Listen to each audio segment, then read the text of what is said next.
Este é o segundo mandamento. Um mandamento que fala sobre a forma como vamos adorar a Deus. E essa é a questão aqui no segundo mandamento. No primeiro mandamento, Deus diz qual deve ser o nosso objeto de adoração. Único e exclusivo, Deus. Depois, ele vem com o segundo mandamento e diz como ele quer ser adorado. Como ele quer que seja o seu culto. Ele quer que o seu culto seja de determinada maneira. E o segundo mandamento diz que este culto deve ser sem imagens que representem Deus.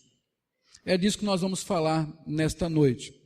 Vamos olhar para este mandamento, ver como é que ele era aplicado na vida dos hebreus, na saída do Egito, na peregrinação no deserto, mas principalmente ver como ele se aplica à nossa vida hoje. Eu duvido que você pense em você mesmo como alguém que quebra o segundo mandamento. Se eu pedir para você alistar aqui uma forma de como você quebra o segundo mandamento, provavelmente você não vai me dar nada que signifique o quebrantamento do segundo mandamento.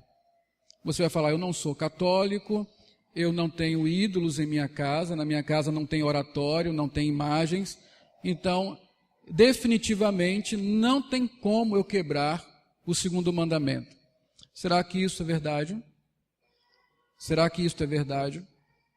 Nós vimos semana passada que, embora nós pensemos que dificilmente nós somos idólatras, nós somos idólatras.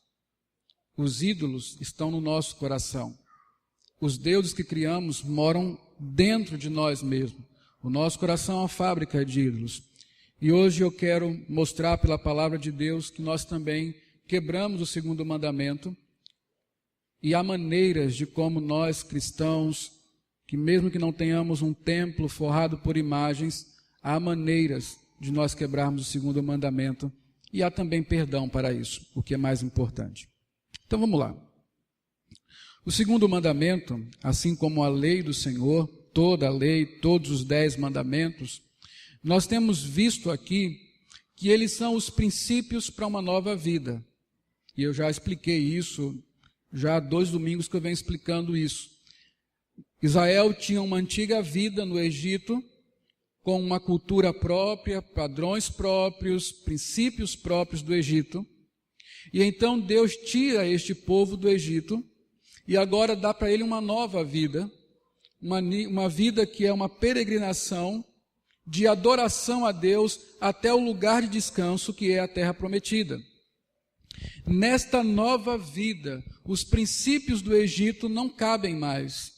Os princípios da antiga vida não servem mais, eles são ofensivos a Deus. O Deus que os tirou, que os redimiu do Egito, o Deus que agora é dono deles, porque quem redime é dono, ele tem um novo estilo de vida, novos princípios de vida para aquele povo. Então os 10 mandamentos, a lei do Senhor vem para Israel e vem para nós também, como o estilo de vida da nova vida, os princípios a serem aplicados na vida daquele que nasceu de novo e que precisa viver uma nova vida. São as boas obras que Deus preparou para que nós andássemos nelas. Uma frase que eu quero que você guarde em seu coração e faça ela ser aplicada à sua vida. É que, como princípio de uma nova vida, Deus primeiro tirou Israel do Egito. Depois, por meio da lei, ele está tirando o Egito do coração de Israel. O mesmo se dá na sua vida e na minha vida. Deus nos tirou do império das trevas, nos tirou da morte. E por sua lei, pelos princípios da lei, ele agora tira o mundo do nosso coração, os princípios satânicos do nosso coração, para que nós vivamos exclusivamente para ele e para a sua glória. Não há como viver uma nova vida sem os novos princípios da lei do Senhor. Primeiro Deus tirou o povo de dentro do Egito, agora Deus quer tirar o Egito de dentro do povo. Nesse caso aqui, segundo mandamento, por que ele era tão importante para Israel, para os hebreus? Os hebreus estavam dentro do Egito. No Egito, eu já falei, há uma enormidade de deuses. Eu fiz uma breve pesquisa na internet. Há um site, o site do National Geographic, ele tem uma seção lá só sobre ídolos dos povos.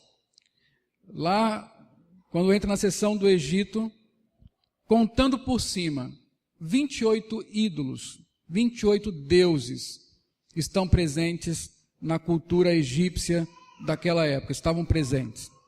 Significa que você andava nas ruas, nas cidades, numa pequena viagem que você fizesse, numa saída de casa até a padaria para comprar pão, onde você olhasse, nas esquinas, nas praças, se você olhasse para cima e tivesse um monte alto, você olhava para a beira do rio, em todos esses lugares haveria uma estátua representando um Deus e haveria ali alguém entregando um sacrifício, fazendo uma prece, entregando uma adoração, prestando culto. É assim nesse ambiente que viviam os hebreus, onde o culto aos deuses, onde o culto à divindade era feito por meio de construção de imagens, objetos de culto, diante dos quais as pessoas se curvavam e adoravam a Deus, a estes deuses.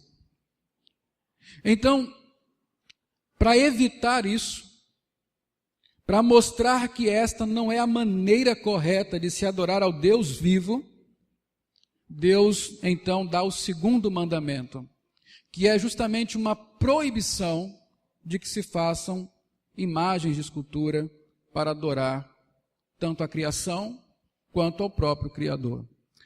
Esta maneira egípcia de religião, de culto, não é a maneira que Deus quer. Então ele proíbe justamente isso. Então nós temos aqui dois princípios. O primeiro mandamento, adorar somente a Deus. O segundo mandamento, adorar somente a Deus e somente da maneira como Deus quer. Adorar somente a Deus, primeiro mandamento, adorar somente a Deus, somente da maneira que Deus quer. Este é o segundo mandamento. O que significa que Deus não aceita qualquer tipo de adoração. Deus não aceita um culto prestado segundo aquilo que nos parece melhor, segundo a imaginação das nossas mentes, segundo aquilo que nós intuímos como sendo agradável a Deus. Não. Ele mesmo vai revelar a maneira como quer ser adorado. Quando você lê Êxodo 20, 4 a 6, você tem a proibição de se adorar a Deus de determinada forma, usando ídolos, imagens que o representem. Quando você lê o resto de Êxodo, até o capítulo 39, você vai ver um Deus cuidadoso, zeloso em demonstrar e instruir o seu povo como ele quer ser adorado. O lugar certo, as cores certas, os utensílios certos, pelas pessoas certas, no tempo certo. Deus é extremamente detalhista no que diz respeito ao culto que Ele quer que prestem a Ele. Então, qual é o nosso ponto aqui? O que nós precisamos guardar nesse momento que nós contextualizamos as coisas? O princípio que nós trazemos para a nossa vida, aqui logo no começo. O culto idólatra, por meio de imagens, foi o culto providenciado pela imaginação humana e não pela revelação divina. Os 10 mandamentos são a revelação da vontade de Deus para seu povo, inclusive a respeito da maneira como ele quer ser adorado. A adoração verdadeira que Israel poderia prestar a Deus vem agora por meio da revelação de Deus e não pela imaginação das pessoas. Vamos para o mandamento então. não farás para ti imagem de escultura, não as adorarás, nem lhes darás culto. É o que diz o versículo 4, justamente isso. O que Deus está proibindo no segundo mandamento? Essa é a pergunta que nós precisamos saber. O que de fato está sendo proibido no segundo mandamento? A primeira coisa, no segundo mandamento, a coisa mais óbvia é que nós não podemos adorar a criação. Não podemos fazer imagens a respeito das coisas que foram criadas, da criação de Deus. Êxodo 24 diz justamente isso.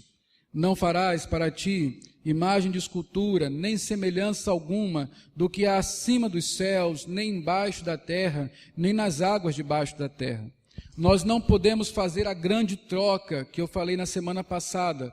Qual é esta grande troca? Trocar o Criador pela criatura. A idolatria consiste nisso, trocar o Criador pela criatura. Então nós não podemos construir uma imagem de uma pessoa, de um peixe, de um leão, de uma ave, do que quer que seja, para adorar estas coisas. Lá no panteão egípcio, os deuses tinham justamente a forma, parte do corpo humano, a outra parte do corpo um animal, geralmente corpo de gente, cabeça de bicho. Essas coisas são abomináveis ao Senhor. Adorar a criação, representá-la para se curvar diante dela, é uma coisa absurda para Deus. A Igreja Católica grega, que é a ortodoxa, eles leem esse texto e eles criam um mecanismo para justificar a não quebra desse mandamento. Enquanto a Igreja Católica Romana, ela tem suas imagens esculpidas em pau, pedra, feita de ouro, prata, os ortodoxos, a Igreja Católica grega, eles não esculpem imagem, eles pintam imagens. Eles são iconoclastas, eles fazem ícones pintados, pintam nas paredes os seus santos, as suas divindades, e assim eles pensam, nós não estamos quebrando o segundo mandamento. Mas isso não é verdade. Deus está proibindo que qualquer confecção de qualquer tipo de imagem, com o propósito de adorar esta imagem, ou o Deus que ela representa, é pecado. É quebra do segundo mandamento. Mas esse é o mais óbvio. O principal é o segundo motivo aqui. Por que Deus proíbe isso? Deus não quer que se faça a imagem dele mesmo, para que ele seja adorado por meio dessa imagem. A proibição aqui do segundo mandamento principal é essa, de que nós criemos um culto para Deus por meio de imagens, ídolos confeccionados por nós. Abra sua Bíblia em Deuteronômio 4, versos de 15 a 19.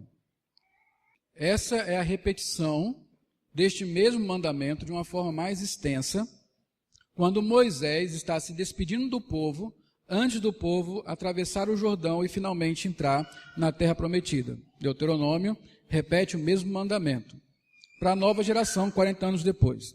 Veja o que Moisés diz aqui como profeta de Deus. Ele fala assim: guardai-vos, pois, cuidadosamente a vossa alma, guardai, pois, cuidadosamente a vossa alma, pois aparência nenhuma viste no dia em que o Senhor vosso Deus vos falou em Horebe, no meio do fogo. Ele está se referindo justamente a Êxodo 19, 20. Para que não vos corrompais e vos façais alguma imagem esculpida na forma de ídolo, semelhança de homem ou de mulher, semelhança de algum animal que há na terra, semelhança de algum volátil que voa pelos céus, semelhança de algum animal que rasteja sobre a terra, semelhança de algum peixe que há nas águas debaixo da terra.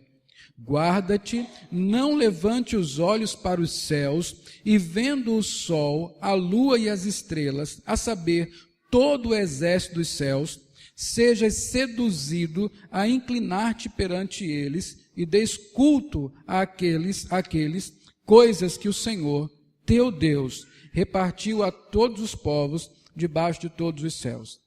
Nessa explicação aqui, o texto que traz mais luz àquele outro texto, o que nós vemos aqui é a preocupação de Deus em instruir seu povo a tratá-lo como um Deus invisível. Ele fala, cuidado, vocês ouviram a voz no meio do fogo, mas imagem nenhuma vocês viram. Vocês me ouviram, mas vocês não me viram.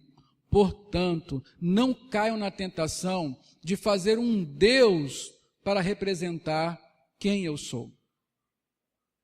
Essa é a grande proibição do segundo mandamento. Que nós imaginemos Deus e o representemos por meio de um ídolo. É isso que Deus definitivamente está proibindo no segundo mandamento. O princípio redentor no segundo mandamento é que deixemos de adorar a Deus segundo nossa imaginação para adorá-lo conforme a sua revelação. Você já percebeu que eu tenho colocado aqui, em contraste, duas palavras. Quais são elas? Imaginação e revelação. Nós vamos fazer sempre essa decisão. Se vamos adorar a Deus conforme a nossa imaginação, ou se vamos adorar a Deus conforme a sua revelação. Para adiantar alguma coisa, nós quebramos o segundo mandamento quando nós nos dirigimos a Deus em adoração conforme imaginamos quem Ele é, e não com a certeza do conhecimento que vem da revelação de Deus a respeito de quem Ele é de fato. Mas vamos devagar. Como é que nós aplicamos isso? Você pode pensar que isso é lá no Antigo Testamento, mas veja o Novo Testamento. Abra em Atos, capítulo 17, versos 29 a 30.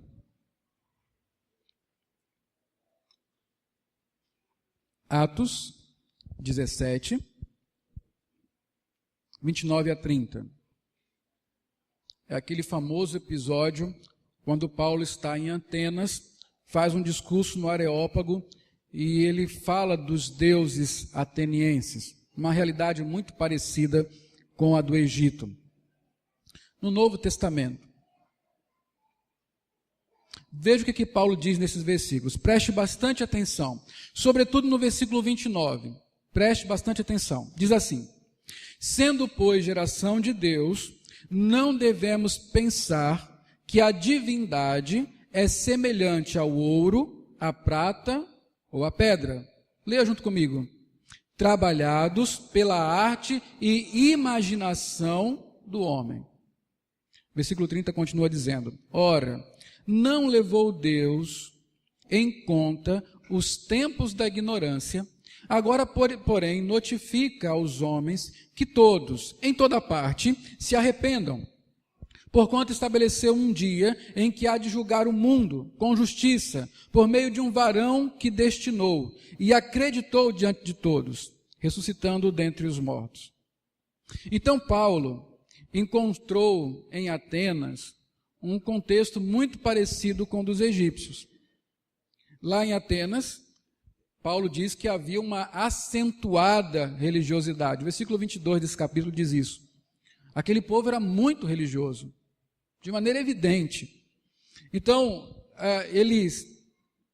Paulo diz isso porque ele viu vários objetos de culto, vários deuses, vários ídolos espalhados pela cidade. Por onde se andava, lá estavam deuses sendo expostos, adorados, recebendo orações, enfim. E você que conhece um pouco de história medieval, história clássica, sabe que os gregos tinham um monte de deuses.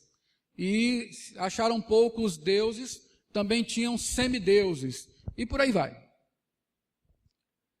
Era assim Atenas. Interessante que Atenas, o Areópago ali, também era aquele berço da sabedoria, do entendimento, da filosofia clássica. Estava ali. Mas eles não conseguiam ver tudo. Seus olhos estavam encobertos. Agora, eles tinham deuses eles tinham ídolos, imagens de todos os deuses conhecidos. E além disso, para se garantir, claro, eles também tinham uma imagem, um altar construído para um Deus desconhecido. Verso 23 fala disso. Um Deus desconhecido. Quem era esse Deus? Quem era esse Deus? Não. Era um Deus desconhecido. Não era o nosso Deus. Não era um Deus desconhecido. Eles não sabiam quem era aquele Deus. Mas supersticiosos como eram, com medo de que um Deus que eles não conheciam existisse e se ofendesse com o fato de estar sendo excluído da homenagem deles e viesse sobre eles com ira, eles também fizeram um altar para um Deus desconhecido. Paulo pega a deixa do altar para o Deus desconhecido para mostrar quem é o Deus, de quem ele está falando. Porque tudo começa quando chamam Paulo e dizem: Paulo, você parece um tagarela, parece um pregador de novos deuses, e nós queremos explicações sobre isso. Então Paulo pega a deixa do altar do Deus desconhecido para apresentar àquelas pessoas o único Deus vivo e verdadeiro, que não poderia de forma alguma ser adorado por meio de um altar, de uma imagem, porque o Deus que Paulo está revelando aqui é um Deus incomparável, um Deus que não se pode representar de nenhuma forma. Continue com sua Bíblia aberta em Atos 17. Veja o que Paulo diz. Paulo revela quem é o Deus desconhecido. Quem ele é? Paulo então diz: ele é o Deus criador e Senhor de tudo o que existe. Ele não é qualquer Deus. Ele é o criador e o Senhor de tudo. Essa é a primeira coisa. Segunda coisa que Paulo diz para eles: ele é um Deus independente. Olha o versículo 24 e 25. Não habita em santuários feitos por mãos humanas, nem é servido por mãos humanas, como se de alguma coisa precisasse. Este Deus desconhecido, ele não precisa de um altar, ele não precisa de um templo, ele não precisa de que lhe ofereçam comida, porque ele é independente, ele não precisa de nada. Ele não precisa que lhe dê uma casa para morar, ele não precisa que lhe deem comida para comer, ele não precisa de coisa alguma. Então Paulo completa: ele é o Deus, na verdade, de quem todos dependem. Ele não é apenas o Deus independente, mas ele é o Deus de quem todos dependem. Olha aí o versículo 25, a segunda parte. Ele mesmo é quem a todos dá vida, respiração e tudo mais. Paulo tem respondido aqui algumas perguntas filosóficas. Por exemplo, como tudo começou? Essa era uma grande discussão entre os filósofos gregos. De onde começou todas as coisas? Paulo dá a resposta: este Deus que eu estou pregando é o Deus que criou todas as coisas. Ele é o início de tudo. Paulo segue e diz que ele é o Deus que criou a raça humana para buscá-lo. Verso 26. De um só fez toda a raça humana para habitar sobre a face da terra. Ele também é um Deus presente. Versos 27 e 28 falam disso. Ele é o Deus do qual somos filhos, geração, no sentido de que fomos criados por ele. Versículo 28. Então Paulo mostra um Deus que é totalmente diferente de qualquer Deus grego, de qualquer Deus conhecido. Aqueles deuses têm fraquezas, aqueles deuses precisam de coisas. Esse Deus não precisa de nada nem de ninguém, pelo contrário, ele que sustenta tudo. Ele é um Deus que criou o homem para adorá-lo, é um Deus soberano que limitou o homem no lugar que vai morar, o tempo que vai viver. Ele é um Deus totalmente diferente, impossível de ser representado por qualquer imagem. E então, meus irmãos, o que nós vemos aqui é que Paulo está dizendo para aquelas pessoas: vocês estão adorando o desconhecido e é por isso que estão adorando de forma errada. Quem falou isso antes? Vocês lembram? Quem foi que falou isso? Que quando se adora o desconhecido, se adora de forma errada. Vocês não lembram? Eu falei hoje de manhã. A mulher, aquela história lá na beira do poço, dá-me água. Lembra da mulher samaritana? A discussão se desvia para culto, adoração. E ela pergunta, bom, vocês judeus dizem que devem adorar em tal lugar, nós dizemos que devemos adorar aqui. O que Cristo fala para ela? Vocês adoram o que não conhecem.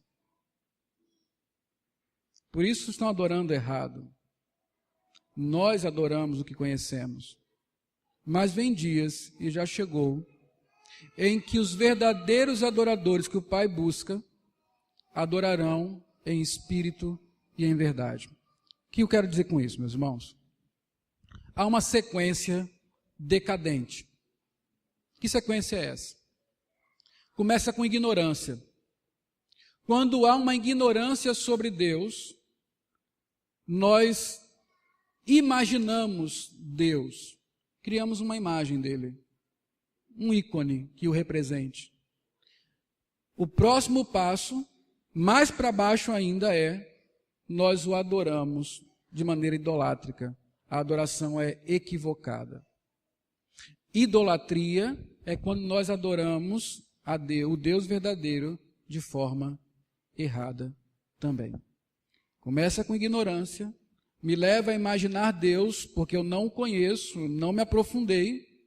Então eu crio um Deus que não é o Deus da Bíblia e finalmente eu adoro um Deus de maneira completamente errada. Como é que a redenção muda isso? No lugar da ignorância, o que vai entrar? A revelação de Deus. O que Paulo fez para corrigir aquelas vidas? Ele apresentou Deus para eles. Quem é Deus de fato? Então, quando eu tenho a revelação de Deus, o próximo passo é que eu conheço a Deus. Eu sei quem Ele é, eu sei o que Ele quer de mim. E, finalmente, a minha adoração é uma adoração agradável a Deus, adoração verdadeira. O que eu quero dizer é que se houver ignorância, se não houver profundidade no relacionamento, se você não conhecer a Deus como Ele se revela na Bíblia, você jamais prestará um culto que lhe seja agradável, porque você está imaginando um Deus e não conhecendo o Deus vivo e verdadeiro. Se você é ignorante sobre Deus, você não pode adorá-lo de maneira verdadeira. É por isso que Paulo diz que Deus não leva em conta o tempo da ignorância, em que nós o adoramos de maneira equivocada, mas Ele notifica a todos os homens. Façam o quê? Se arrependam. Se arrependam, porque haverá um dia de juízo. Isso nos leva à segunda parte de Êxodo 20, quando Deus diz que Ele é Deus zeloso. Volte para Êxodo 20, versos 5 e 6. Êxodo 20, versos 5 e 6.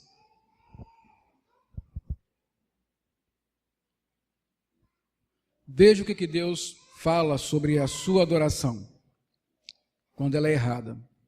Não as adorarás, nem lhes darás culto, porque eu sou o Senhor, teu Deus, Deus zeloso, que visita a iniquidade dos pais nos filhos, até a terceira e quarta geração daqueles que me aborrecem. E faço misericórdia até 1000 gerações daqueles que me amam e guardam os meus mandamentos. Deus está dizendo que nessa questão de adoração a Ele, Ele é zeloso. A palavra mais apropriada aqui seria, Ele é ciumento. Ele é ciumento do seu povo, Ele é ciumento da sua própria glória, Ele é um Deus zeloso.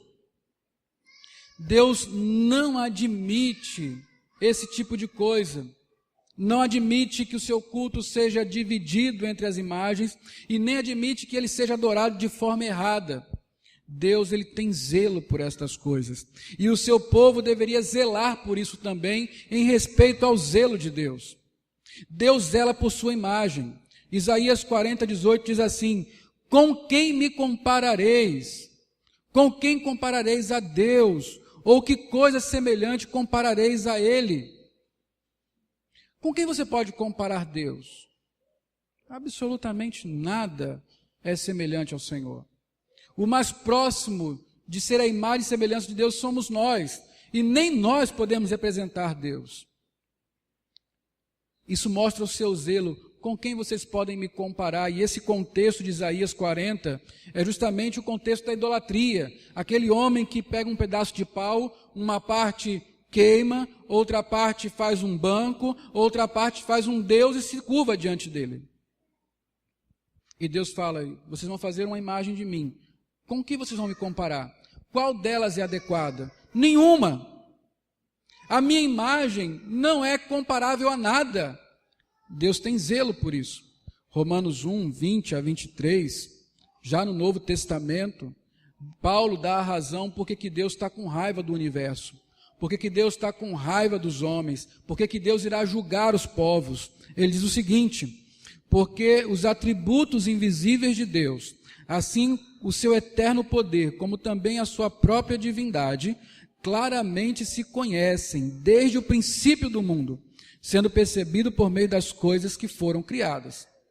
Tais homens são por isso indesculpáveis, porquanto, tendo conhecimento de Deus, não o glorificaram como Deus, nem lhe deram graças, antes se tornaram nulos em seus próprios raciocínios, obscurecendo-se-lhes o coração insensato, inculcando-se por sábios, tornaram-se loucos e mudaram, presta atenção, e mudaram a glória do Deus incorruptível em semelhança de imagem de homem corruptível, bem como de aves, quadrúpedes e répteis.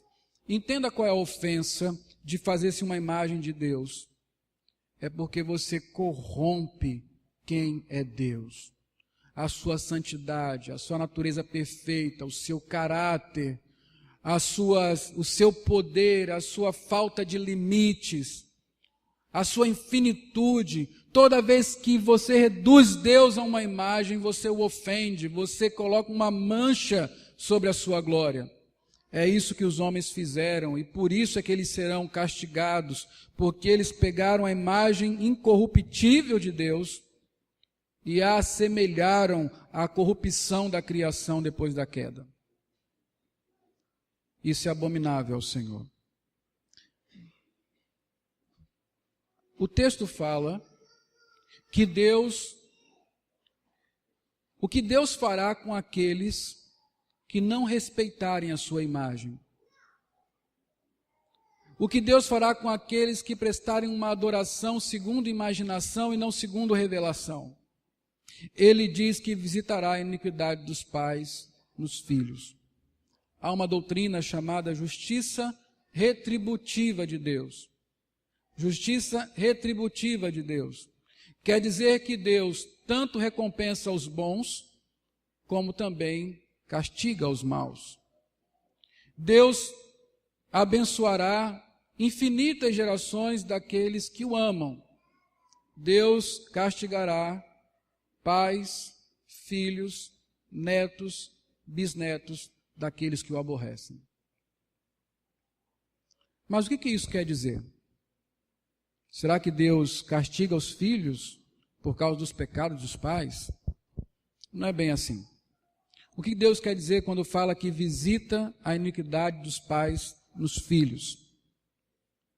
Não quer dizer que existe algo como maldição hereditária. Alguma coisa que pegou na sua família e que a pessoa carrega para a vida toda. Isso não existe. Também não quer dizer que Deus vai punir os filhos pelos pecados dos pais. Lá em Ezequiel 18, 20, é muito claro quando Deus fala que a alma que pecar, essa morrerá. O filho não levará a iniquidade do pai, nem o pai a iniquidade do filho. A justiça do justo ficará sobre ele, a perversidade do perverso cairá sobre este. Então é muito claro, Deus não tem nenhuma intenção, porque ele é justo, de castigar filhos por causa dos pecados dos seus pais.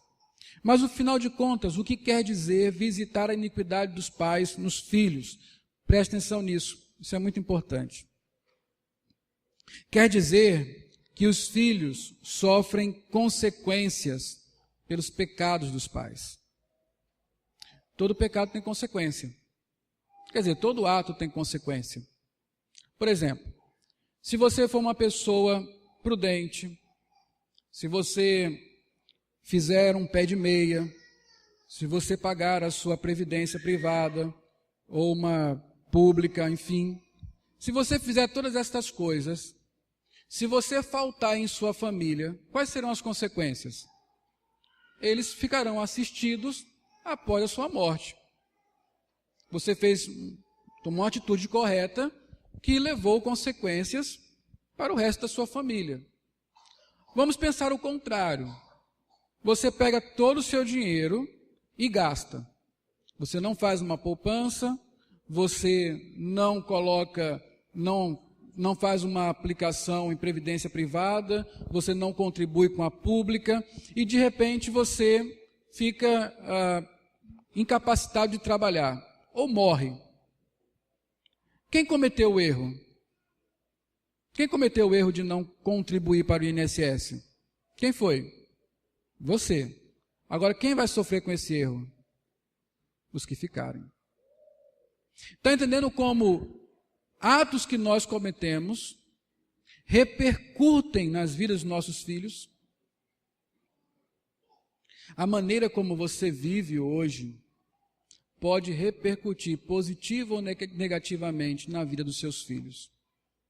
As suas iniquidades hoje, os seus pecados de hoje, podem trazer consequências graves para as próximas gerações.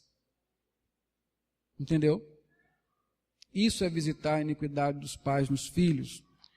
É saber que o pecado dos pais trazem consequências para os filhos. Os filhos sofrem consequências disso. Outra coisa importantíssima. Quer dizer que padrões podem ser aprendidos e perpetuados. Você já viu isso? Meu filho, por que você faz isso? Porque meu pai fazia isso. Porque minha mãe fazia assim. Onde você aprendeu a falar desse jeito? Eu aprendi com meu pai. A mulher pergunta para o marido, por que você é tão troglodita? Eu aprendi com meu pai a ser assim, é assim que eu vou ser sempre. Aí nasce um menininho. Ele instrui do mesmo jeito. O menininho vai vendo. E ele leva isso para a sua família. Várias gerações vão perpetuando um mau hábito, um padrão aprendido. Se ele for bom, ótimo. Se ele for ruim, é uma desgraça. Ou você não sabe disso? Agora pense nisso em termos espirituais. Quando você não conhece a Deus, embora seja um cristão, um crente, você não olha para a revelação de Deus, que é a sua palavra, você não se aprofunda, a sua adoração é uma adoração segundo aquilo que você pensa e não segundo o que Deus quer de você. O seu culto é conveniente a você e não agradável a Deus. E seus filhos estão aprendendo esse padrão de adoração com você e vão ensinar para os filhos deles e para os netos deles. Você vai comprometer uma geração e outra geração e outra geração. Não é porque Deus amaldiçoou, não. É porque simplesmente nós não fomos diligentes em deixar um legado de graça para quem viria depois. E se a redenção não acontecer, se Deus não intervir graciosamente na vida das próximas gerações, eles continuarão no erro. No que diz respeito à adoração, obediência a Deus.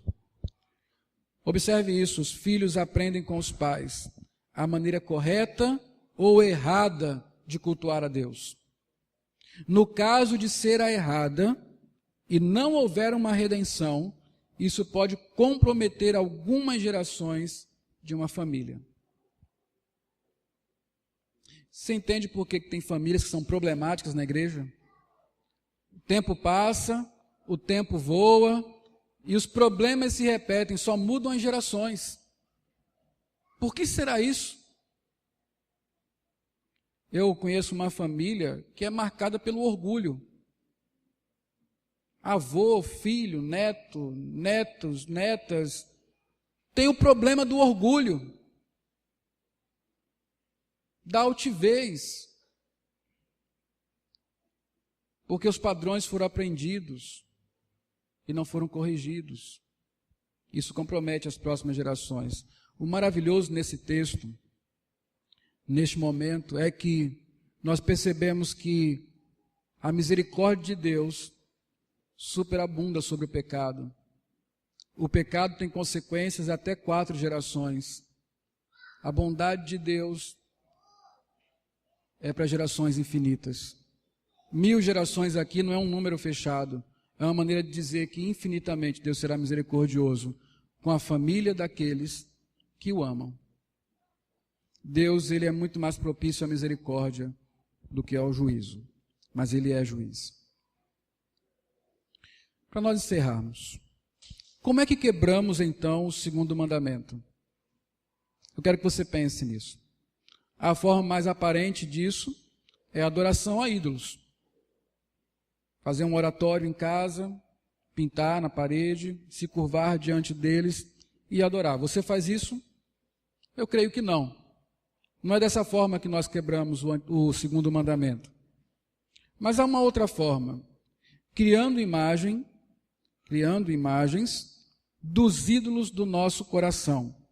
Aprendemos semana passada que os nossos corações são fábricas de ídolos.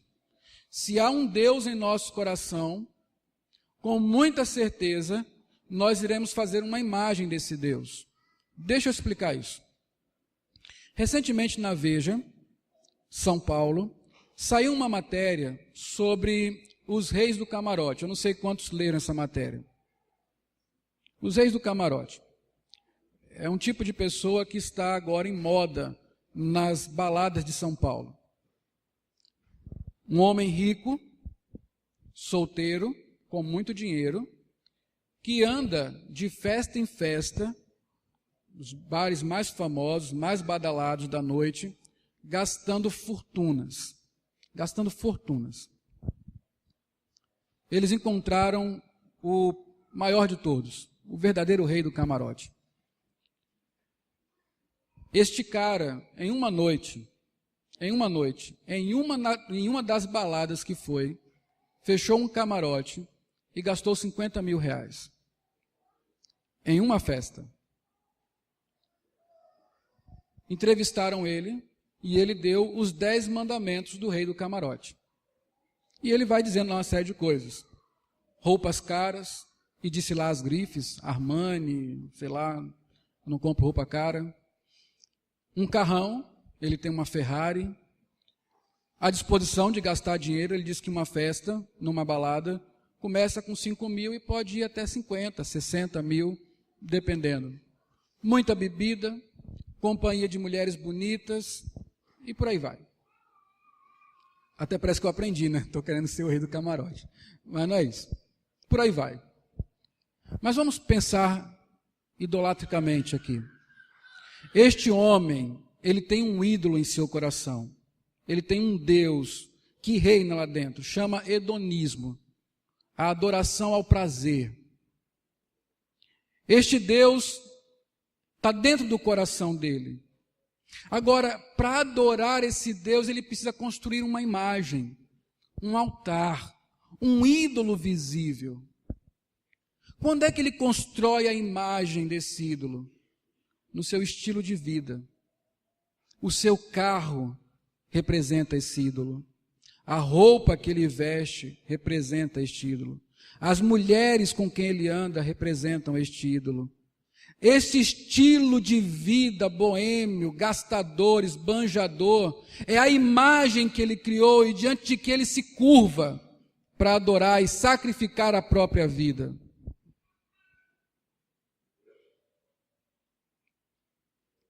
Muita gente faz do anel de formatura a imagem do seu ídolo. Tudo que importa para ele está naquela imagem, naquele título alcançado. A imagem para muitos é ostentar o emprego que tem, A imagem para muitos é a conta. A imagem para muitos é a aparência. É a família. É o que mostra para as pessoas qual é o ídolo do seu coração. Nós vivemos em um mundo imagético, onde a imagem é tudo, e ao mesmo tempo um mundo antiético. Importa o que aparenta ser e não o que é de verdade. E eu pergunto para você, quando você olha para as imagens que representam a sua vida, não seriam elas a forma de você quebrar o segundo mandamento? Imagem diante das quais você se curva, que representam o Deus que está em seu coração, onde você sacrifica a própria vida, a vida dos seus filhos, o tempo com Deus. Por fim, nós quebramos o segundo mandamento imaginando Deus, ao invés de conhecê-lo por sua revelação. No boletim, a pastoral desse domingo foi justamente sobre isso. Foi sobre como nós criamos imagens.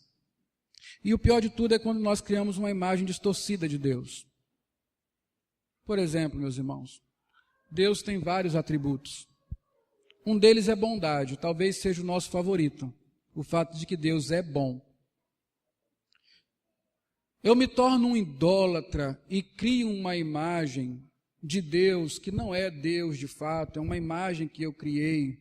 Quando eu isolo qualquer dos atributos de Deus e o reduzo àquilo. Por exemplo, para mim é confortável pensar que Deus é bom. Então, todo o meu relacionamento com Deus é simplesmente no fato que Ele é bom. E eu começo a pensar que Deus é bom e isso quer dizer que Ele é indulgente. Que Ele não liga para o meu pecado, Ele não liga para a minha displicência, Ele não liga para os meus vícios, Ele não liga para o que eu faço de errado, porque Ele é bom. Então eu chego na igreja com a minha cara lavada, coberto de pecados, presto um culto da maneira que me agrada, porque Deus é bom, Ele vai me aceitar assim mesmo, é assim que eu sou, Deus é tão bonzinho. Não importa se depois daqui eu vou fazer miséria, mas Deus é bom. Você não está adorando a Deus, você está adorando uma imaginação sua. Esse não é o Deus da Bíblia, isso é uma imagem que você criou. No meu caso, que sou mais ranzinza, mais sisudo, eu sempre prefiro pensar no Deus justo, o Deus que pune, o Deus que é tudo organizadinho, tudo certinho. Então, meu relacionamento com Deus dessa forma pode ser um relacionamento farisaico, onde eu faço as coisas certas para evitar a justiça de Deus, sem considerar que verdadeiramente o que me salva é a sua graça, é a sua bondade, é o seu amor. E eu venho para a igreja com a minha cara sisuda, presto um culto formal, solene, como se tudo isso fosse o que agradasse a Deus para todo o resto que está escondido em minha vida. Eu também não estou adorando o Deus da Bíblia, eu estou adorando um simulacro que eu criei de um Deus que parece com o Deus da Bíblia, mas não é de fato o Deus da Bíblia. Muitas igrejas abrem seus templos para adorar o Deus da prosperidade, que não é o Deus da Bíblia. Isolam apenas a generosidade de Deus, sem considerar na sua sabedoria, na sua providência, na sua soberania. Entenda como é que nós quebramos o segundo mandamento, quando nós criamos uma imagem de Deus, mesmo que seja em nossa mente, que não é, de fato, o Deus da Bíblia. Quando nós imaginamos Deus e o adoramos conforme essa imaginação que temos dele, e não conforme a sua revelação. Para adorar o Deus vivo e verdadeiro, nós precisamos conhecê-lo como ele é. Caso contrário, quebraremos o segundo mandamento. E o segundo mandamento traz consequências graves para mim, a quebra do segundo mandamento, para mim e para os meus descendentes. Isso não é qualquer coisa. Para finalizar, a imagem de Deus. Quem é a imagem de Deus? Quem é a imagem de Deus? Jesus. Quando se fala de adoração a Deus, ela só pode ser feita por meio de Jesus Cristo. Hebreus 1, de 1 a 3, abra sua Bíblia. Diz assim: havendo Deus outrora falado muitas vezes e de muitas maneiras aos pais pelos profetas, nesses últimos dias nos falou pelo Filho, a quem constituiu herdeiro de todas as coisas, pelo qual também fez o universo. Ele que é o resplendor da glória e a imagem exata do seu ser, sustentando todas as coisas pela palavra do seu poder, depois de ter feito a purificação dos pecados, assentou-se à direita de Deus na majestade, nas alturas. Verso 3 no início diz assim: Ele que é o resplendor da glória e a expressão exata do seu ser. Quando Deus quis se dar uma imagem, Ele não pediu para que nós a confeccionássemos, nem imaginássemos. Ele mesmo providenciou uma imagem para si, em Jesus Cristo. A expressão exata do ser de Deus. O culto a Deus, a adoração ao Senhor, para lhe ser aceitável e agradável, só pode ser feita por meio de Jesus Cristo. Você precisa conhecê-lo. Você precisa amá-lo. Você precisa entregar a sua vida a Ele, se você quiser adorar a Deus em conformidade com a revelação de Deus. Olhe para mim. Veja como Jesus, de fato, encerra tudo que é Deus, sem tirar nem pôr coisa alguma do caráter de Deus. E que quando nós adoramos a Jesus, o nosso culto é aceito ao Senhor. Deus se encarnou em Cristo. Olhe para a manjedoura. O que você vai contemplar lá? O Deus que se fez homem, que se encarnou, que se chama Jesus, Yahvé salva, Emanuel, Deus conosco. Em Cristo, olhando para a manjedoura, mês do advento, nós vemos o Deus bondoso, que manifesta graça, misericórdia para com pecadores, inimigos, que Ele quer resgatar. O Deus que traz luz a quem está em trevas, o Deus que abre uma oportunidade de salvação para os que estavam perdidos. Nós vemos na manjedoura a graça de Deus, a sua fidelidade em trazer Cristo para ser aquele que esmagaria a cabeça da serpente e resgataria o seu povo. Agora, tire os olhos da manjedoura. Olhe para a cruz. Você vai ver um outro caráter de Deus. O Deus que não inocenta o culpado. O Deus que é rico em misericórdia. O Deus que é cheio de graça, mas que em nenhum momento inocenta o culpado.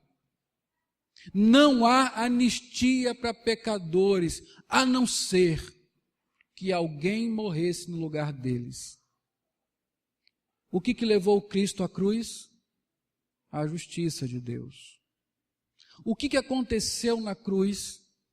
A expressão mais clara da ira de Deus. Na cruz, a graça e a ira se encontram. Olhe para a cruz e você vai ver que Deus, que é amor, que é bom, é também justo. Ele pune os maus. Ele odeia o pecado. Ele leva a sério a transgressão. Olhe para o trono agora, onde Cristo está assentado à destra de Deus Pai. E você vai contemplar o Deus glorioso, que é Senhor dos senhores, Rei dos reis, absoluto, que tem todos os seus inimigos embaixo dos seus pés, que reina em glória, que não falha, que intercede por nós, que é apto para nos ajudar em tentações. Olhe para o trono e você vai ver o Deus que socorre, o Deus que está conosco e está com o Pai, para nos apresentar a Ele. E agora olhe para o céu, porque de lá virá Jesus. A segunda vinda é garantida, e você vai conhecer o Deus fiel, que não muda, que não tarda, que não falha em nenhuma de suas promessas.